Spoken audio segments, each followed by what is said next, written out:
Sé que mi corazón sueña como tú bajo el mismo cielo, porque cuesta tanto soltar el alma y decirte quiero, si no hay diferencia entre tú y yo. Sé que si nos miramos podemos juntos perder el miedo.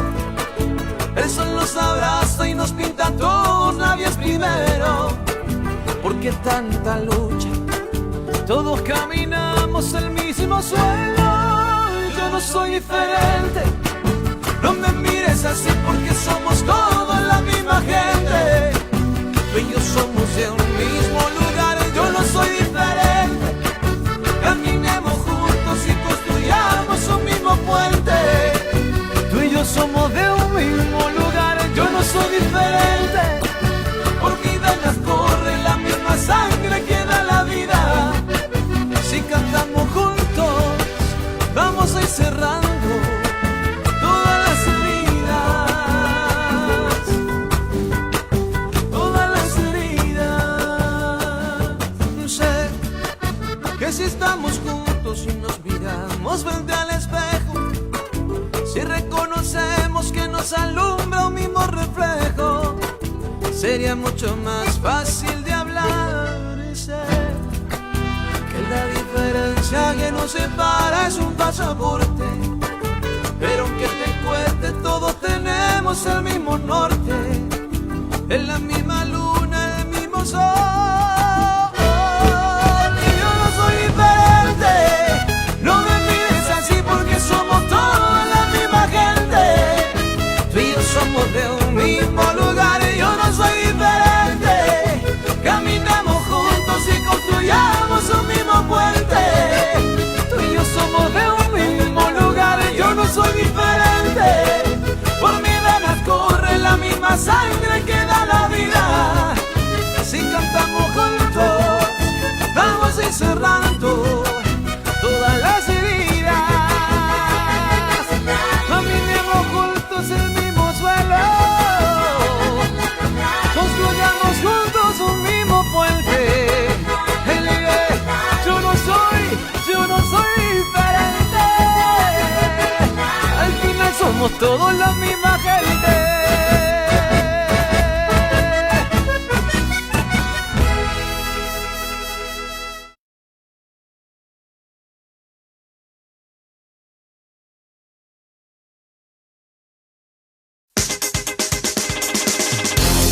Bajo la Lupa, la primera clínica periodística pro fomento de virtudes ciudadanas. Necesitamos información que conduzca al compromiso. Los principios valen por sí. Sin espacio para el odio y sin espacio para el sectarismo. Aquellos temas que nos preocupan como sociedad son diagnosticados bajo la lupa de hombres y mujeres creyentes del consenso, la cooperación conjunta y la reflexión propositiva, siendo ciudadanos a favor de la prosperidad común. Las confrontaciones ya fueron suficientes. Bienvenidos.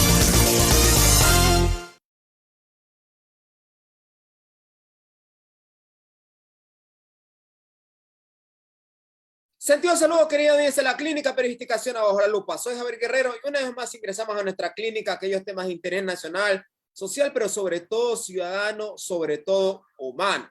¿Y qué más humano que el Día Internacional donde se conmemora la erradicación de la violencia contra la mujer?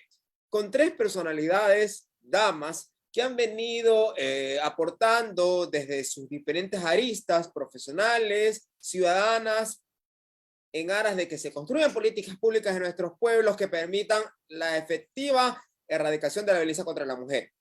Tamara Hidrobo, magíster en Ciencias Sociales, feminista. Jessica Villasís, psicóloga, experta en temas de violencia contra la mujer en su campo de la salud mental. Y Lisette Pardo, abogada, penalista, litigante y sobreviviente. A ustedes, buenas noches, bienvenidas a Bajo la Lupa.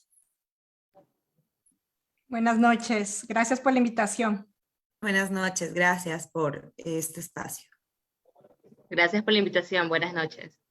A ustedes por su comparecencia más que conmigo con las audiencias. Bien, entonces arranco. Por favor, quisiera una ronda muy sucinta, muy breve, pero al mismo tiempo bastante completa de lo que actualmente tenemos en el marco del Día Internacional de la Erradicación de la Violencia contra la Mujer, las palabras de la señora María de Lourdes Alcíbar y la política pública actualmente desde el gobierno nacional en Ecuador. Tamara, Lisette y Jessica, por favor. Bueno, empiezo yo por el orden. Muchísimas gracias. Bueno, sucinta y rápida. Tenemos una ley de la erradicación de violencia que tiene problemas de presupuesto. Quizás también Lisette pueda exponer un poquito más. Ella debe tener estos conocimientos inclusive legales de presupuesto y de lo que implica para la vida de las mujeres y las niñas tener una ley y cómo esta está siendo implementada para cambiar esa realidad o inclusive para seguir las denuncias y buscar una reparación. Lo que sucedió el 25 de noviembre, esta semana, con la señora María de Lourdes Alcíbar, esposa del presidente, creo que desató también una serie de reacciones y de hecho de respuestas por parte de las mujeres y varias feministas.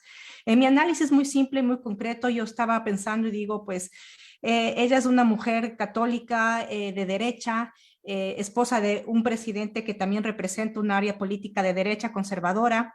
Sus palabras para mí no fueron más que asegurar algo que sabemos que la derecha y desde la área conservadora tienen y existen, que es esto, ¿no? El discurso de que muchas veces somos las mujeres las que tenemos que cuidarnos y las niñas tienen que cuidarse y hacerse respetar y no hablar desde quién las violenta y quién nos violenta. Entonces, un discurso bastante culpabilizador.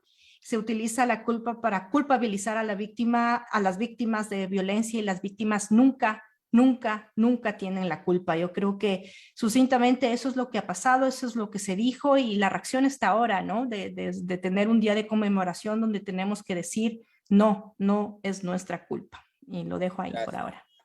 Gracias, Tamara. Lisette Pardo, por favor.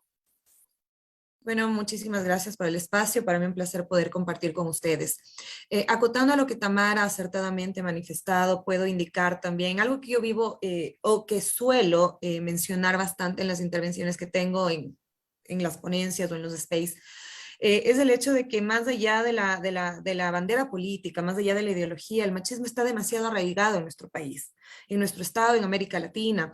Creo que esta visibilización a través de las palabras de la primera dama es solamente la réplica de lo que tiene toda una sociedad, ¿no? Toda una sociedad criada en la idiosincrasia machista, del patriarcado, de la superioridad masculina, de la sumisión femenina, ¿no? Y es por eso que las feministas luchamos todo el tiempo desde nuestras trincheras, desde nuestras aristas. El hecho de poder visibilizar estos actos de una manera tan natural y tan nacional, por decirlo de algún modo, a través de los medios de comunicación, es única y exclusivamente poder visibilizar lo que hemos venido luchando todos estos años y que nuestras ancestras también lo hicieron, ¿no? El hecho de poder cortar con esta ideología de supremacía y de cofradía machista, que no solamente ejercen los hombres, sino también en las mujeres. Entonces, en todo este tiempo, lo que han venido desarrollándose son los hechos de poder desarrollar políticas públicas que puedan colaborar para la prevención, erradicación y sanción de la violencia de género. Si bien es cierto, la ley orgánica para prevenir y erradicar la violencia contra la mujer actúa como norma supletoria de todas las ramas del derecho, no todos los operadores de justicia están en la conciencia de entender esta situación y de admitir la violencia de género como algo que existe, y lo han tachado como un mero capricho feminista, como un mero capricho de una moda, por decirlo de algún modo, progre, ¿no? Pero no lo han visto desde la realidad. Entonces, por ejemplo, ¿qué son los datos estadísticos que nos están asustando? El Ecuador es el tercer país más peligroso en la región para ser mujer. Y este año lo ha demostrado ya las cifras. 172 femicidios en lo que va del año 2021 nos ha convertido este año en el peor año para ser mujer en nuestro país. Gracias. Entonces, ahora, perfecto. Concluye. Perfecto. Continúa entonces. Y mencionar, ¿no? Que que hasta el inicio de este año se redujo el 84% de los recursos para la prevención, erradicación y sanción de la violencia de género, dejándonos con un presupuesto de 2.4 millones, pero que ahora a través del trabajo de la Secretaría de Derechos Humanos, en persona de la doctora Bernardo Ordóñez, que más allá de la ideología, más allá de lo que fuere, ha conseguido 22 millones de dólares. Sin embargo, sigue siendo una cantidad bastante ínfima para todo lo que requiere. La ley es bastante clara y nos está otorgando, por ejemplo, centros de acogimiento, centros de protección psicológica, contar con elementos judiciales, tanto en el área pública como en el área privada, tanto como funcionarios que van a sancionar como funcionarios que van a defender, en este sentido hablando de la Defensoría Pública, ¿no? Sin embargo, existe bastante falencia en ese sentido, pero considero que este sí es un paso importante, sin embargo no lo es todo y es algo que debe seguir continuando en este trabajo. Lo que pasa es que también toda esta rapidez de obtener estos recursos pueden concluir en que simplemente es una arista para poder subsanar el hecho de que culpabilizo a la víctima. Porque aunque no lo parezca, el hecho de que la primera dama haya mencionado esto sí ha causado gran conmoción dentro de las luchas feministas.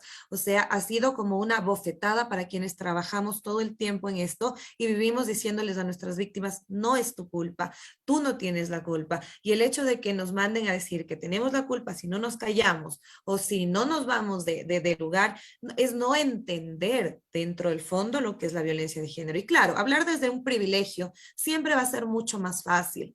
Y esto eventualmente trae consigo este tipo de consignas. Creería que para iniciar, concluyo aquí. Gracias, abogada Lisset Pardo. Jessica Villasís, complementando lo que dice Tamara y Lisset, le pregunto a usted para esta primera ronda sucinta, y dado que tiene experiencia con quienes acuden a sus consultas, piden ayuda, un poco pueda complementar lo que las damas aquí presentes han dicho, pero reflexionado desde el campo de la salud mental, ¿cómo esto ya un poco se cristaliza más a lo profundo, Jessica Villasís? ¿Cómo está? Bueno, realmente el tema del maltrato hacia la mujer es muy fuerte, como decía Tamara. Lisset decía sobre que esto es algo machista, que no solamente es Latinoamérica o el habla hispana, sino a nivel mundial, es algo que se da en todos los países. Y lamentablemente las mujeres que acuden a consultas psicológicas lo hacen con bastante esfuerzo porque no tienen los recursos económicos.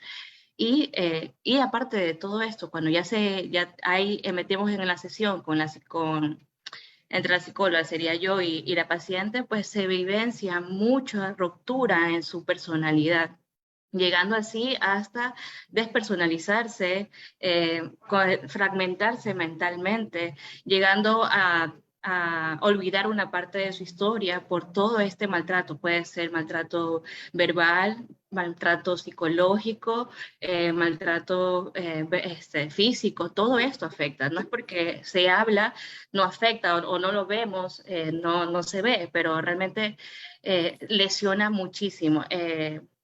Estos patrones se dan muchísimo.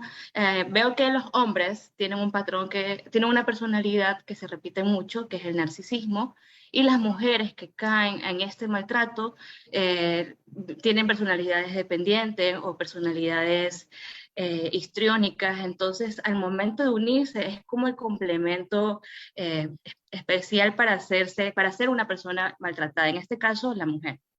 Ya, también existen mujeres que son maltratadoras, ¿no? Eso tampoco es que no existe, pero en este caso que estamos hablando de este tema, sí se da bastante y las mujeres callan, antes callaban más. Tengo ahora pacientes de 50, 60 años que ya no soportan a su esposo porque ya no aguantan esa actitud, que ahora se dan cuenta por toda la información que se maneja actualmente.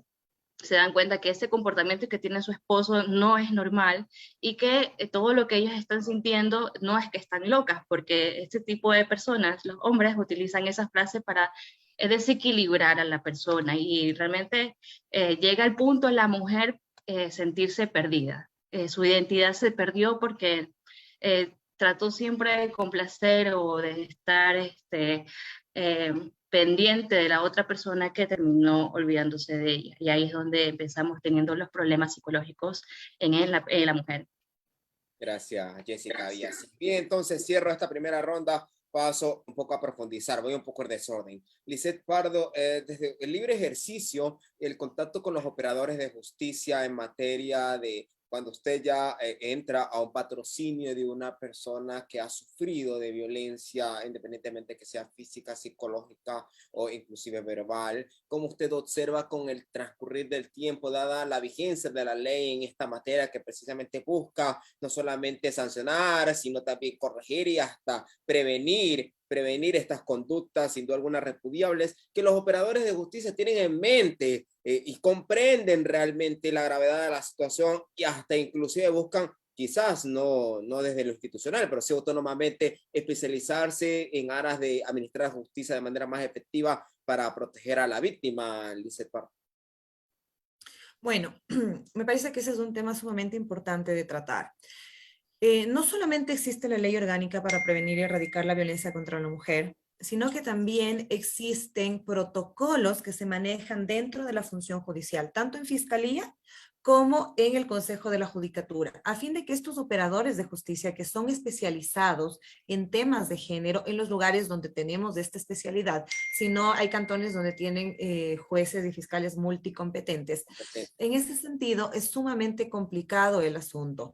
¿Por qué? Porque a pesar de que existen los protocolos, a pesar de que existen otras herramientas aparte de la ley orgánica para prevenir y erradicar la violencia contra la mujer, existen estos vacíos y esta percepción heteronormada, ¿no? Y heteropatriarcal, en el que definitivamente todavía existen esas preguntas tan absurdas de, pero ¿estás segura que quiere denunciar? ¿Estás segura que lo quiere hacer? ¿Estás segura que no le hizo nada? ¿Estás segura? Mire que si usted después regresa con la persona y pasan todas estas cosas, o incluso ha habido ocasiones que los funcionarios, operadores de justicia les han preguntado a mis víctimas, ¿de qué van a vivir?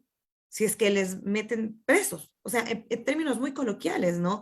Entonces, he tenido que intervenir y decirle, bueno, me parece que ustedes conocen que existen medidas de protección, de hecho, estipuladas en el artículo 558.1 del Código Orgánico Integral Penal, que son exclusivas para temas de violencia de género, en la que incluso hablan de una pensión por el hecho de violencia. ¿Ya? Lo que pasa es que son temas que no lo manejan, que no lo entienden y no lo admiten. ¿Dónde está la debilidad, Lisette Pardo, dado que usted es litigante? ¿Está la debilidad en el Consejo de la Judicatura, que debe de un poco más ajustar esas tuercas? ¿Está la debilidad en el aparato ejecutivo, que una y otra vez repite que se reúne con todos los poderes en aras de empujar la política pública que beneficia a los ciudadanos? ¿O está inclusive en los litigantes, en las y los litigantes que de alguna manera no elevan la voz y dicen, ¿sabe qué? Esta situación está ocurriendo y de ustedes, los operadores de justicia, se trata de empaparse de manera más profunda del asunto, Lisette Pardo? De hecho, está en todo. En todo lo que usted acaba de mencionar está. ¿Por qué? ¿Qué hace el Consejo de la Judicatura y qué hace la Fiscalía? Instruye a sus operadores en tema de género, pero no los instruye en el tema de cómo actuar. Lo que hacen es informarles que existe esta ley, que existe este protocolo, que existe esto, pero no existe ese manejo total de cómo aplicar los protocolos, cómo aplicar la ley. Claro que hay operadores de justicia que son curiosos de esta materia y sí se preparan, pero por sí mismos, ¿no? Y lo que pasa con los abogados litigantes es que no todos los abogados litigan en el tema de género. Y es un tema gravísimo. Y es un tema gravísimo porque, por ejemplo, yo soy una abogada privada, yo tengo que cobrar honorarios y evidentemente para las víctimas busco siempre que los honorarios sean flexibles, porque es evidente que una víctima de violencia de género no solamente viene lacerada su cuerpo, su emocionalidad, sino que también viene lacerada su efecto económico. Es una mujer que de pronto ha estado tan sometida que no ha trabajado no porque no quiera, sino porque no se le ha permitido, porque siempre se le ha menospreciado, se le ha anulado, se le ha disminuido y generalmente vienen acompañadas de su familia.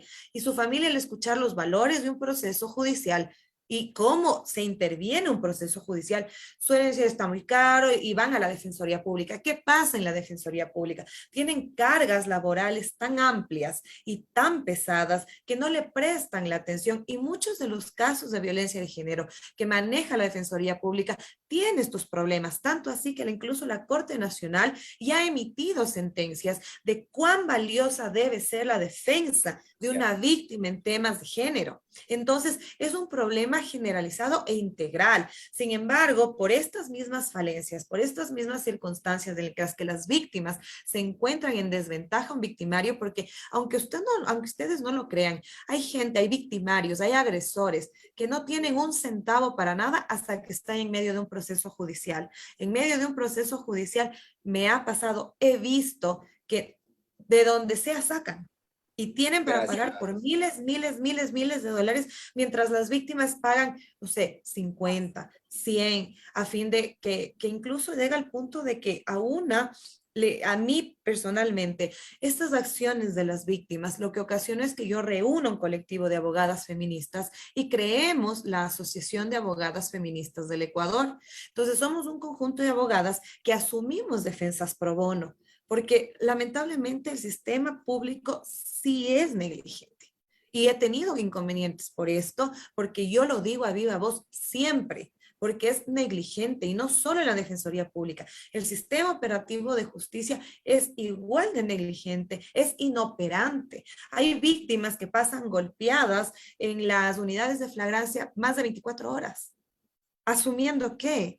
Asumiendo que no saben si van a hacer delito, no saben si van a hacer contravenciones, no saben si la víctima va a desistir, y es algo absurdo, porque uno de los elementos de los temas de violencia de género, sea en contravención o sea en delito, es actuar de manera diligente y de oficio incluso. Entonces nos encontramos con paredes. Sí. Gracias, Alice, perdón. Tamara Hidrobo, desde afuera, ya no desde el campo jurídico, sino desde fuera de la ciudadanía, la lucha colectiva, organizada, no sé hasta qué punto ustedes puedan valorar si es realmente suficiente conmemorar un Día Internacional cuando Lisset devela ciertas situaciones en el aparato jurídico ecuatoriano que parecería ser que agrava mucho más la situación en cuanto a la lucha para erradicar la violencia contra la mujer, cuando Jessica dice que la cuestión no solamente es una cuestión que observo, que se manifiesta, sino es mucho más interna, en donde lo interno casi ni se ve, y donde inclusive desde el propio aparato que tiene en sus manos la ejecución y el diseño de políticas públicas, se permiten emitir de alguna manera comentarios que, como lo dijeron varios periodistas, inclusive lo dijeron acá, despiertan inquietud, despiertan turbulencia, despiertan inclusive algo de malestar. Tamara Hidrobo. Yo creo y he venido diciendo en todos los espacios que han tenido la gentileza de abrirme los micrófonos y las cámaras, que una de las posiciones que las feministas y las mujeres tratamos también de hablar, de decir, es esto de definir las violencias y definir las agresiones. Las violencias y las agresiones hacia las mujeres y las niñas han sido naturalizada, inclusive normalizada en el tiempo. Yo hacía el análisis con alguien también de posturas como las de la señora Alcíbar, que le salen de la médula ósea, que es parte de sus huesos, de su reflexión, de su vida, de su comportamiento. No es culpa, Tamara Hidrobo, le pregunto, no es culpa del asesor, no es culpa del asesor o de la asesora, porque eso comentaban, decían, el asesor le preparó el discurso y ella leyó. Le pregunto, Tamara Hidrobo, ¿no es culpa de quien yo no creo que una postura así sea dada. Yo creo que lo que la señora Alcíbar hizo es hablar, poner en una palestra pública, política, desde el Ejecutivo, una postura que existe, que está presente y que ejercen las mujeres, los hombres, la sociedad del Ecuador desde que las niñas nacen y desde que nos hacemos mujeres. Si pensamos en nuestras ancestras, nuestras abuelas, las abuelas de nuestras abuelas, quizás este discurso era normal que las niñas y las mujeres seamos vistas como inferiores, era normal que las mujeres seamos golpeadas por nuestros maridos, era normal que las niñas se casen a los 12 años y tengan que empezar a tener tener hijos cuando ni siquiera su cuerpo sostiene un embarazo o una gestación. Entonces, si entendemos de dónde viene el día, la conmemoración del 25 de noviembre y cómo se da en el proceso histórico, digamos, de los movimientos feministas de América Latina, que es de donde yo provengo también, es un día para conmemorar el asesinato de 3 hermanas, las hermanas Mirabal, en República Dominicana. Les invito a la gente que lean un poquito, que conozcan. Esto se da en el primer encuentro feminista de América Latina y el Caribe en Colombia, en Bogotá, si no estoy mal, fue en el año 1981. Si la memoria no me falla, el primer encuentro. Estamos hablando de los años 80, es decir, que la generación de mi madre, la de mi abuela no quizás, pero la de mi madre sí. Bueno, mi abuela fue una de las mujeres que se divorció, imagínense. Mi madre, ya esa generación empieza a romper con violencias y empiezan a hablar, empiezan a romper con silencios y empiezan a defender sus derechos y entrar también en un discurso que las feministas están poniendo. Los años 80, 90, si hacemos el análisis, yo espero que las generaciones venideras, que hablaba también con un amigo, los hijos de nuestros hijos o los hijos de nuestros hijos, ya vengan con otro tipo de proceso donde no se normalice las violencias y las agresiones. Lo que estamos haciendo las feministas, conmemorando el 25 de noviembre, esperando que todos los días se hable y se mencione y se rompe el miedo y se rompe el silencio para que las mujeres puedan decir que están siendo violentadas, cuando una sociedad todavía no acepta y no comprende que una violencia es una violencia, cuando normaliza o guarda silencio sobre esas violencias. Entonces, si empezamos a hablar del 25 de noviembre, donde hacemos reflexiones y tenemos estos espacios, las mujeres, las feministas, tenemos estos espacios para hablar, para reflexionar con los medios, a través de los medios de comunicación,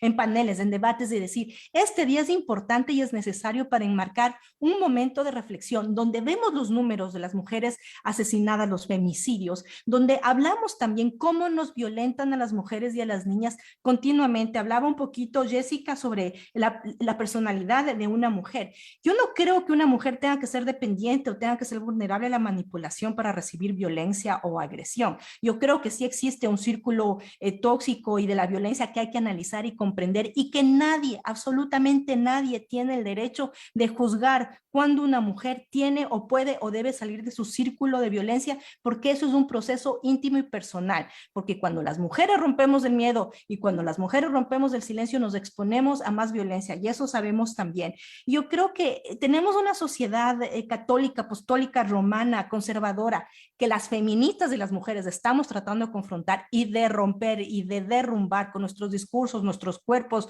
nuestras posiciones, pero esta sociedad nos ve a las mujeres todavía como las sufridoras y las sacrificadoras. Y si no eres buena madre, si no sufres lo suficiente y si no te sacrificas lo suficiente, entonces no eres digna de ser mujer o no eres digna de ser una gran madre. O está siempre siendo una feminista que inclusive utilizan epítetos horrorosos para insultarnos, para menospreciarnos y para tratar de callarnos y ponernos un poquito en la esquina de la locura, básicamente, porque estamos rompiendo con esto. Como lo que pasó en la Asamblea Nacional con un asambleísta hombre, desde luego, que expresó palabras sin duda alguna que yo no lo considero un error, sino que van más allá del error, inclusive para con una compañera, una colega mujer. Es decir, por una acción que a la interna es tan legítima en ella como tan legítima en un compañero hombre. Pero más sin embargo, ante eso, inclusive existieron colegas de él que guardaron silencio. Entonces uno se pregunta hasta qué punto el acompañamiento contra la violencia contra la mujer se queda solamente en palabras, Tamara Hidro. Los hombres son una de las personas más responsables de romper los silencios y ser cómplices. Tienen que romper lo que decimos los feministas, el pacto patriarcal. Y eso es diciendo, hablando y rompiendo el silencio cuando están viendo y están siendo testigos que una compañera está siendo violentada o agredida. E inclusive cuando las mujeres somos violentadas y agredidas de cualquier forma y reaccionamos frente a esa agresión, nos dicen que estamos siendo exageradas y que nos sentimos atacadas. Y cuando reaccionamos a esa manipulación, porque tratan de someternos a una manipulación, entonces nosotras somos las problemáticas. Y siempre estás exagerando y haciendo problema de todo, porque ese es el discurso. Además, lo que pasó con del asambleísta, eso tiene que haber sanciones. No puede un hombre o un asambleísta pensar que decirse las cosas que se dijo del calibre que del tubo a la curul iba a pasar desapercibido y sentirse impune en estos tiempos donde tenemos a los movimientos feministas desde mujeres diciéndole, no es nuestra culpa y lo que tú estás diciendo es violencia y estás agrediendo a un asambleísta, por lo tanto debe haber sanciones. Entonces, hablamos del 2021, llega el 25 de noviembre con los números de femicidios que se han dicho que conocemos y el año todavía no termina, en medio de una pandemia que ha significado que las mujeres seamos expuestas a más violencia y decimos, yo creo que mucha certeza y mucha fuerza, no nos van a callar. No, no es nuestra culpa y no, nunca, nunca la víctima tiene la culpa. Ya ahí lo voy a dejar. Gracias a Tamara Hidrogo. Jessica Villasís, yo no sé hasta qué punto usted pueda un poco brindarnos brindarnos un panorama preliminar de lo que usted a la fecha tiene como profesional de la salud en cuanto a consultas. ¿Se ha agravado, se ha disparado o ha reducido la violencia contra la mujer que aquella víctima toca las puertas de los profesionales en la salud mental? Obviamente ya pasaron el proceso judicial, pasaron el proceso probablemente a través de la opinión pública y ahora dice, quiero también sanar por dentro. ¿Se ha agravado, se ha mantenido, se ha disminuido en consulta? ¿Cómo lo ve usted, Jessica Villasís? Bueno, lo que me di cuenta, como decía Tamara, que esto viene de generación en generación y que muchas veces ahora recién estamos alzando la voz. Mujeres ya mayores de 50 años son las personas, son mujeres que llegan a mi consulta porque ya no saben cómo lidiar con la persona abusadora, que en este momento es la pareja, ¿no? Entonces, uno le va dando herramientas para que se vaya despertando y teniendo conciencia de sí misma, porque como te dije hace un rato, terminan perdiéndose como persona. Entonces, como que vamos recuperando a la mujer que realmente perdió su identidad de quién era realmente. ¿Cómo llegan las víctimas? Perdón que le interrumpa. ¿Cómo llegan, Jessica Villasís, un poco que nos podría brindar, configurar un panorama? ¿Cómo llegan a consulta? Es decir, lo que ya nosotros vemos, que a nosotros inclusive nos despierta todo tipo de sensación negativa contra quien violenta a una mujer, y ya nos podemos quizás imaginar un poco lo que está sufriendo aquel ser humano, que es nuestro ser humano, que precisamente también es como nosotros humano. ¿Cómo llega a consulta? ¿Cómo usted da ese primer abordaje? ¿Qué es lo que común que encuentra en todas las víctimas, Jessica? Bueno, lo común es que su pareja, la pareja de muchos años son las que por lo general les ocasionan daño. De ahí llegan a consultas, se les nota cuando van con un aspecto muy descuidado y con su autoestima muy baja, porque ese es el resultado de la violencia, que su autoestima baje muchísimo. Entonces llegan a consulta pidiendo ayuda, no saben ni siquiera qué, porque piensan que al momento de llegar a consulta se sienten culpables, sintiéndose que yo no estoy loca, ¿por qué llego a consulta? ¿Por qué estoy aquí? Ese es el primer cuestionamiento que se hace la persona, ¿por qué vengo acá si no estoy loca? Porque esa es la creencia que tienen las personas todavía.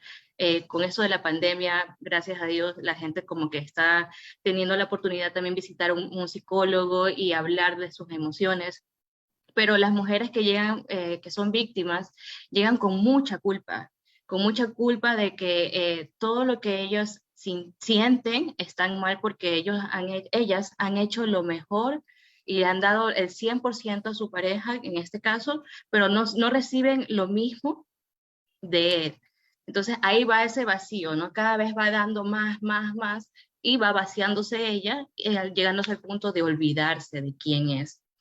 Entonces, ¿qué hacemos en terapia? Lo que hacemos es rever su historia de su infancia y ahí descubrimos que muchas veces viene de familias también violentadas y se va repitiendo estos patrones. Eso también es importante ver durante la sesión, su historia. También su contexto social, su nivel económico, todo eso va a ser muy, muy importante y va a tener una representación muy fuerte en cómo va a tolerar esa violencia. Ninguna persona tolera la violencia, pero algunos tienen recursos para hacerlo. hay otras que no. Hay las personas que no tienen recursos, que no tienen dinero, que no tienen apoyos familiares, que no tienen a dónde acudir cuando están lastimadas, porque hasta los familiares de su pareja también no tienen a dónde acudir, no tienen información dónde llegar después de una paliza, de un golpe, se quedan ahí estando, imagínense, están en un lugar de peligro, les pegan, tienen que quedarse en ese lugar porque ¿dónde van a ir? Saben que fuera de su casa va a sentir más peligro. Entonces, esa persona llega a sentirse desesperada al punto de sentir ansiedad, y esa ansiedad es donde se va empeorando cada vez que piensa la gente, no, es que tengo un problema en el corazón, me falta el aire, creo que estoy mal porque me dio COVID. O sea, hay muchas cosas que el cuerpo queda herido, y durante las sesiones sacamos todas esas emociones que lamentablemente han quedado estancadas debido del maltrato de su pareja. Jessica Villasís, solamente para cerrar este tema, le pregunto, usted como parte del foro de profesionales en la salud, ¿cree que todavía son insuficientes ustedes para atender los casos de violencia contra la mujer? Es decir, yo entiendo que desde el aparato público incluso se lanzan iniciativas para brindar estos acompañamientos en salud mental, pero ¿todavía usted cree que es insuficiente? Es decir, falta más apoyo, sea del aparato estatal con recursos, del aparato privado, como lo dijo Lisette. Sabe que yo me constituí, nos organizamos y creamos un frente pro bono para atender a las víctimas en el área jurídica, pero en el área de salud mental no sé hasta qué punto iniciativas como la que difunde Lisette hoy se estén dando, Jessica Villasís. Sí, en el municipio de Guayaquil hay centros psicológicos que son gratuitos para las personas de adicciones, problemas de maltrato hacia la mujer, de violencia. Sí hay lugares, sino que sí se debe fomentar un poco más la información para que estas personas víctimas puedan tener de recursos y poder utilizarlos cuando realmente lo necesitan. También hay llamadas vías por teléfono, que lo puede hacer por convencional también para pedir ayuda a un psicólogo. Sí.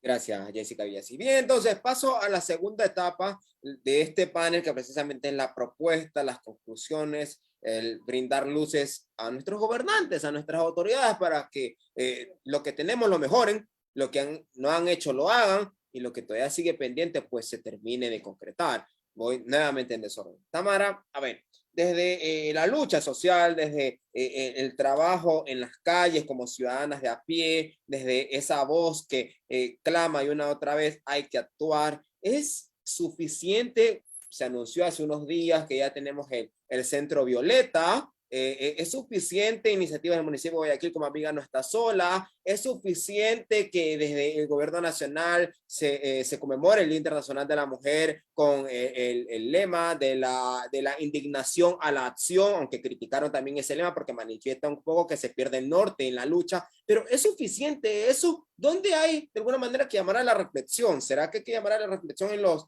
profesionales de la salud para que hagan más consultas pro bono? Profesionales jurídicos para que atiendan casos pro bono como lo hace Lisette, no sé si en todas las provincias se haga, desde el aparato público para que se pongan las pilas y no sean tan ineficientes como lo marca Lisette.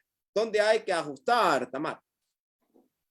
Bueno, todo lo que has mencionado son digamos, reacciones de servicio post-violencia. Todos los centros violetas o inclusive en Pichincha creo que hay unos centros que se llaman Warmi algo, se me fue el nombre, la asistencia legal, psicológica, emocional, todo esto se da después de que una niña ha sido violada o después de que una mujer ha sido violada y violentada. Yo como feminista no es lo más importante. Entonces, no es lo más importante. No es lo más importante. Sí, déjame terminarte, dele, porque para mí esa es la asistencia, esa es la respuesta a una realidad, y como feminista yo tengo que hablar de la estructura. Y cuando hablo de la estructura, no hablo de la prevención, hablo de la erradicación de la violencia. Y cuando hablo de la erradicación es que tienes que ir a las estructuras que promueven y hacen y mantienen y sostienen y replican esas violencias. Y cuando hablo de la estructura, estoy hablando de la sociedad, de la educación, de la familia.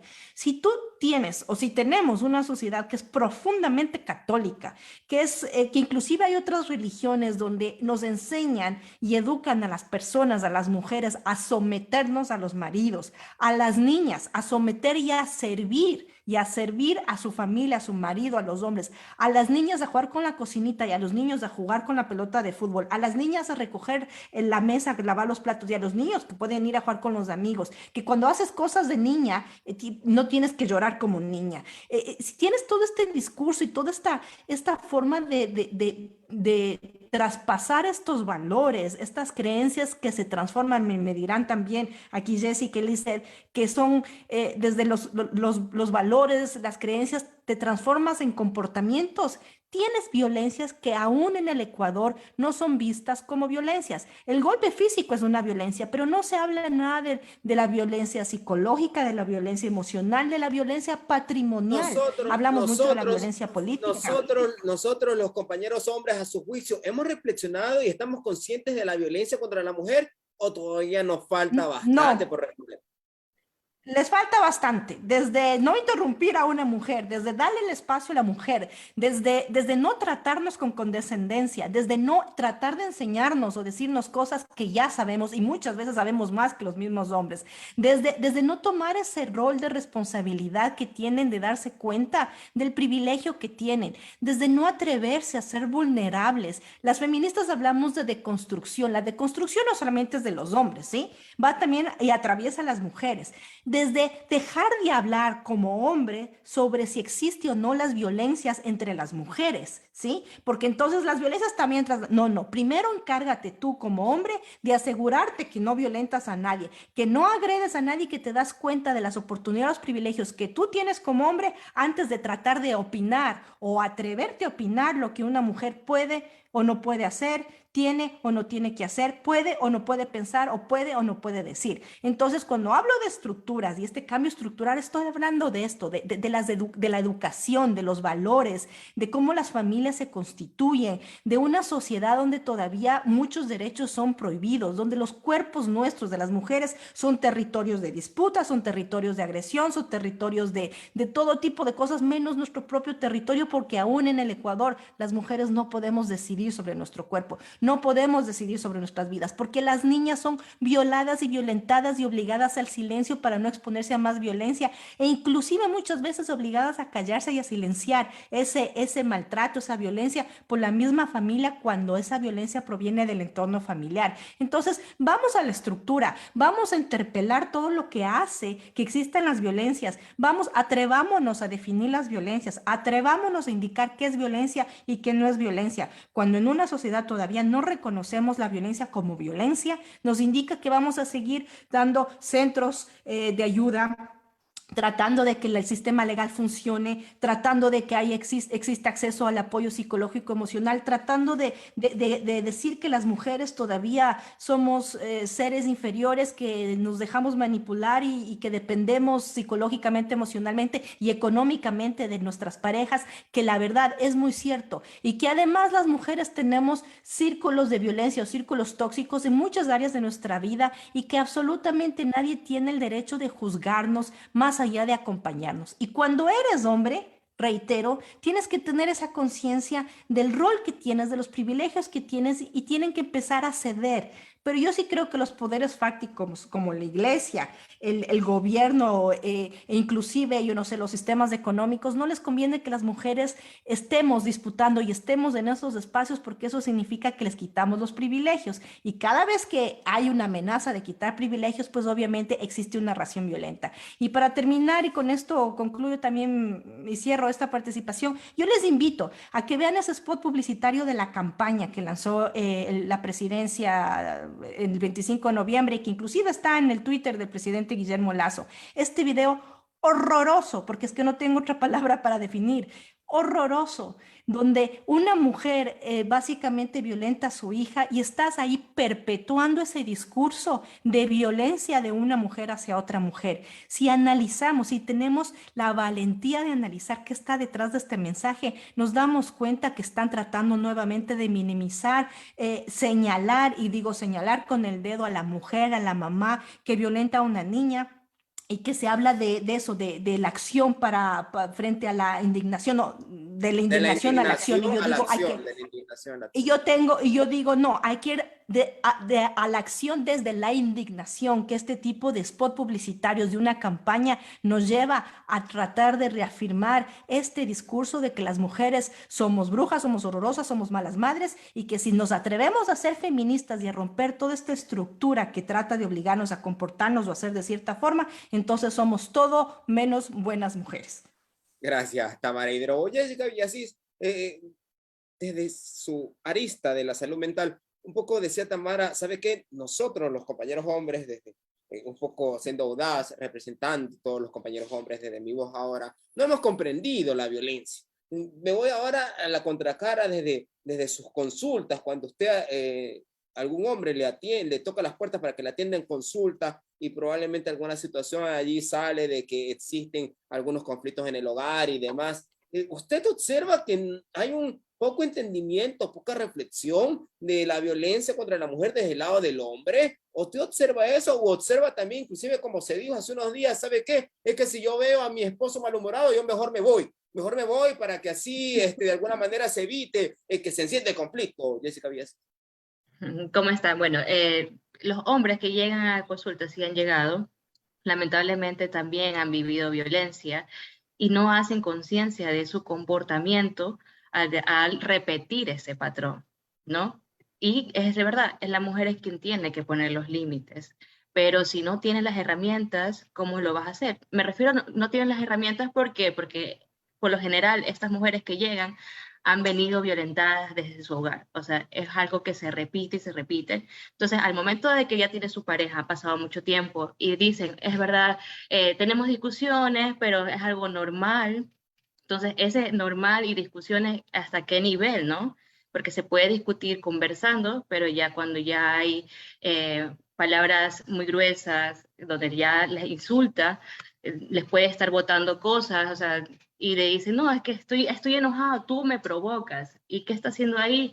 Realmente es lo que le está haciendo la confusión. Esto en inglés se llama gaslighting, que significa luz de gas, que esto hace que su pareja le comience a decir cosas como que tú estás equivocada, tú tienes problemas psicológicos, tú deberías ir al psicólogo, pero el momento cuando ya le dices, ¿sabes qué? Quiero ir al psicólogo, esta persona se voltea y dice, no, pero ¿para qué vas a ir si tú estás bien? Entonces, si ve toda esa confusión mental que llega a la mujer y como que dice, a ver, ¿qué mismo? O sea, ¿estoy loca o no estoy loca? ¿Necesito ayuda o no necesito ayuda? Entonces, ahí va esa confusión. Pero lamentablemente los hombres han venido violentados y muchas veces no por su madre, como hacen la propaganda publicitaria, sino por sus padres. Es un patrón que se va repitiendo de padre y si son las madres que violentan a sus niñas, es producto de que su pareja está violentando a la mujer y la mujer no, tampoco tiene los recursos para manejar todas esas emociones y lamentablemente se va violentando a la niña o al niño que tenga en su hogar. Pero no es porque ella es la violenta, sino que es algo que se va repitiendo constantemente en generación, y hay que dar bastante educación psicológica, explicar los patrones de comportamiento, las personalidades que tienen este comportamiento abusivo, que son los narcisistas, los psicópatas, y entender, identificarlos, porque si no sabemos cómo son, vamos a caer una y otra vez en este tipo de personas, llegando al punto de perdernos y que nos lleguen a manipular. A veces este tipo de personas también hacen que al momento de ya si la persona, la mujer, decide separarse de su pareja, como decía Lisette, sacaban dinero de donde no tenían y conseguían hasta para dejarlo en la calle, para que no tenga dónde quedarse, vivir. O sea, son personas realmente que ellos tienen todo calculado y hay que tener bastante cuidado. Y las mujeres tienen que aprender más que nada a identificar estos perfiles abusadores. Gracias, Jessica Villasís. Con usted cerramos, Lisette Pardo, haciéndole una pregunta introductoria a su alocución.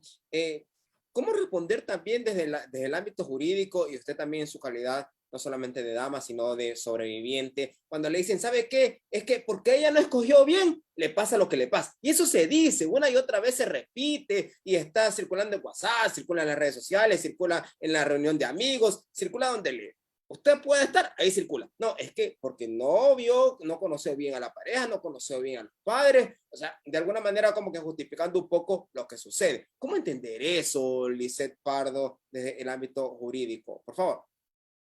Bueno, este es un tema bastante recurrente que de hecho ya las compañeras también lo han tocado en esta intervención. Así es que desde el tema legal, lo que podemos hacer evidentemente es buscar las sanciones para este tipo de agresiones. El hecho de culpabilizar a una víctima de las acciones de otra persona es manipulación, y esa manipulación la ejerce inclusive el Estado. El Estado no ha comprobado, no ha tenido la validez de entender realmente qué es la violencia de género. Se usa la violencia de género desde estas aristas como un tema político de atracción, demagogia, políticas públicas ineficaces, una pelea entre partidos políticos, qué partido político y qué rostro político es más agresivo, qué bandera política es más violento con las mujeres, qué partido político es más agresivo, tu presidente es más agresivo que el que fue el mío. Usar la violencia de género como un tema político de atracción solamente populista a fin de obtener un rédito, digamos, votos, adeptos, lo único que ha ocasionado es que la violencia de la mujer no merme, ¿de acuerdo? El hecho de querer seguir viendo a la mujer como víctima, y voy a usar las palabras que usó Tamara, es de buscar siempre ser con nosotros condescendientes, ¿no? Tratarnos de las mujercitas, de la doctorita, de la niña, y ese es un tema que también viene y tiende a ser complicado de poder aplacar, ¿no? Desde, por ejemplo, el ámbito judicial, cuando ven a una víctima con una abogada mujer, suelen decirnos, ay, es que ya vino con otra mujer. Es que qué loca, es que ya van a hacer las cosas así. Y es por eso que, por ejemplo, en el rubro que yo manejo, que es materia penal, especialización en temas de género, he tenido que optar por una posición bastante drástica, ¿no? De presentar sanciones a los funcionarios públicos, de actuar de tal manera y de pedir al otro abogado que yo no soy la niña, yo no soy la doctorita, si gusta puede llamarme Lisette Pardo Gijón o en su defecto la abogada de la víctima, ¿sí? Y estas son brechas que se viven creando a través de estas aristas judiciales. Siempre buscan la manera. Por ejemplo, a mí personalmente ya me pasa porque soy una abogada que maneja mucho los temas de género y que estoy actuando siempre dentro de las unidades judiciales, desde las fiscalías, y tienden ya a tener o se vuelven amigos o se vuelven apáticos a mi intervención. Y tengo que ser honesta, ¿no? Porque yo soy la abogada que defiende a la víctima y yo la defiendo por sobre todas las cosas. Yo actúo buscando que el fiscal que esté a cargo actúe de la manera que corresponde, porque no por ser el fiscal el dueño de la acción, como es en el término jurídico, va a tomar y hacer lo que le plazca yéndose por sobre la víctima, ¿sí? Y aquí es lo que está pasando. ¿Qué es lo que está pasando ahora? La verdad es que yo sí personalmente, y me tomo muy personal esta actuación porque es lo que yo hago, busco que se aplique específicamente la perspectiva de género desde la investigación de una acción de agresión hacia una mujer. ¿Qué es lo que hace la perspectiva de género y que al parecer no logran entender varios colegas, no logran entender varios funcionarios? Es el hecho de que por primera vez en un acto de violencia las dos partes estén a la par y en la igualdad de condiciones de acceder a la justicia. Generalmente la carga probatoria estaba siempre en los hombros de la víctima y es muy desgastante. Ahora, el hecho de que el agresor también tenga que presentar sus elementos probatorios desde la investigación, especialmente en este tipo de delitos o en este tipo de acciones, que ha ocasionado que salgan de su zona de confort. Y salir de su zona de confort les ocasiona antipatía a la persona que les está involucrando en esta situación, ¿no? Entonces, es algo que también Yo personalmente ya viví violencia como sobreviviente, ahora colaboro a mis víctimas, pero también vivo violencia dentro de las unidades. También vivo violencia porque también se me ataca, también me dice, ay, ya viene con la abogada feminazi. Es que las abogadas no pueden ser feministas porque si eres feminista, tú no actúas con objetividad, tú estás siendo activista en vez de abogada. Y existen este tipo de conceptos tan absurdos que realmente lo que me obligan es a explicar, ¿no? Y yo, por ejemplo, sí, generalmente sufro de mansplaining porque tengo un montón de colegas hombres que les encanta explicarme lo que es la violencia de género y les encanta explicarme que prácticamente todo lo que yo he estudiado y todo lo que yo aplico está mal, ¿no? Entonces, es bastante contradictorio porque a la par que me felicitan y les gusta mi lucha, me acusan y me enseñan en derecho, ¿no? Cómo debo actuar. Y eso sigue siendo parte violento, porque una persona que no maneja el área, una persona que sí maneja el área penal, procesal, desde un contexto general, está alejado totalmente de cómo se aplican las normativas dentro del proceso que tiene que ver con violencia de género. Y, por ejemplo, algo que yo repito mucho en las intervenciones o en las ponencias que gentilmente suelen invitarme es que si bien la violencia de género es parte de la normativa del Código Orgánico Integral Penal, por la delicadeza que tiene su significado, debe ser tratado de manera integral. No estamos hablando de un problema o de irnos en contra de un debido proceso, sino aplicar el debido proceso con los protocolos que tenemos al alcance. Perspectiva de género, enfoque de género, contexto de género, funcionarios especializados, contar con funcionarios que hagan los peritajes, pero los peritajes tienen que hacerlo funcionarios probos en el tema. Por ejemplo, ¿qué es lo que pasa generalmente? Que una pericia de valoración psicológica y rasgos de personalidad que lo realizan un agresor, lo suele hacer generalmente un psicólogo clínico, y no desmerezco en lo mínimo el psicólogo clínico, pero al tratarse de un crimen y de, como bien lo decía Jessica, que una persona puede ser narcisista, psicópata, el agresor generalmente tiene esas condiciones, y como solamente las valoraciones las hacen en una sola sesión, lo ideal es que quien realice este peritaje sea un psicólogo penal forense, un psicólogo criminal forense. ¿Sí? Y ahí es donde ha tenido la pugna. Ventajosamente ya lo están haciendo y en verdad ha sido un trabajo que me ha costado bastante tiempo y que yo lo comparto con mis colegas porque tengo muchos colegas y muchas colegas que quieren también intervenir en temas de género. Y si algo yo he aprendido a lo largo de mi carrera es que uno no puede ser egoísta con sus conocimientos, ¿sí? Entonces, generalmente lo que yo hago es compartirles esta experiencia, porque yo sé que las víctimas necesitan una diligencia dentro de la manera, del área de la legalidad proba y eficiente.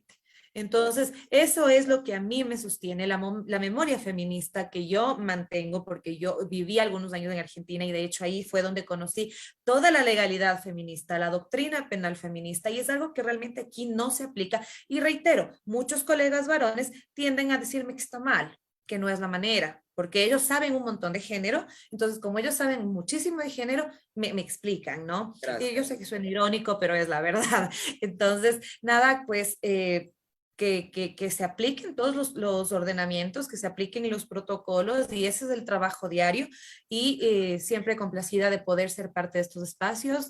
Muchísimas gracias, concluyo mi intervención.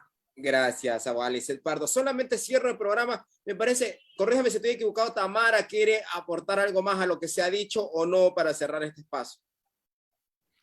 Y no solamente invitar a esa reflexión, escuchaba un poco a Lizeth y me causa un poco de risa porque es eso, esa es la realidad. O sea, vivimos las violencias atravesadas todo el tiempo, en todas partes, todos los días, pero no son nombradas como violencia. Aprendamos a definir y a reconocer las violencias, a romper ese miedo y a romper el silencio, que no solamente es algo que tenemos que hacer las mujeres, sino toda la sociedad. Eso nomás. Y gracias por el espacio, de verdad. Gracias a ustedes. Gracias, Jessica Villasí, psicóloga. Gracias, Tamara Hidrobo, magíster en Ciencias Sociales, feminista. Gracias, Lizeth Pardo, abogada, penalista, litigante, especializada en temas de género y sobreviviente, por haber comparecido a la Clínica Periodística Zona Bajo la Lupa con el tema erradicación de la violencia contra la mujer en el marco del Día Internacional de Conmemoración de la Erradicación de la Violencia contra la Mujer. que le acompaña la divinidad en todo lo que están haciendo. Les felicito porque desde sus espacios contribuyen precisamente a ese gran ideal de que ya llegue un momento en que no exista violencia contra la mujer, en donde nosotros entendamos realmente que en derecho y justicia la mujer también tiene precisamente, tanto como nosotros tenemos la igualdad de oportunidades, también ella la tiene, y en merecido respeto, y como es ser humano como nosotros, también se merece ser escuchada, nunca ser apuntada. Que tenga un maravilloso fin de semana y que pase muy bien. Gracias. En el marco de acciones que garanticen la seguridad de los duraneños, la Alcaldía de Durán, a través de un trabajo mancomunado con el Consejo de Seguridad del Cantón, iniciaron con la ejecución de la primera fase del Plan Durán Seguro. Proyecto que en su etapa inicial contempla la implementación de puntos de videovigilancia para las vías principales y zonas calientes de la urbe, además de la implementación de un centro de monitoreo que estaría operativo para mediados de diciembre. Hoy, gracias a la gestión de nuestro alcalde, el economista Dalton Narváez, estamos haciendo realidad un equipamiento, insisto, de 150 cámaras. Este plan se desarrollará en 5 fases, lo que permitirá una cobertura total del norte, centro, sur, zona rural, industrial, parques y establecimientos educativos de la ciudad. Es muy importante la instalación de estos 150 puntos en la ciudad de Durán, ya que pues permite monitorear las 24 horas las actividades delincuenciales que se estén ejecutando. Las cámaras de videovigilancia cuentan con una tecnología que permitirá identificar objetivos a más de 100 metros, sin distorsionar la imagen, ángulo de visión de 360 grados, sistema de audio, grabación infrarroja nocturna y detección de movimientos.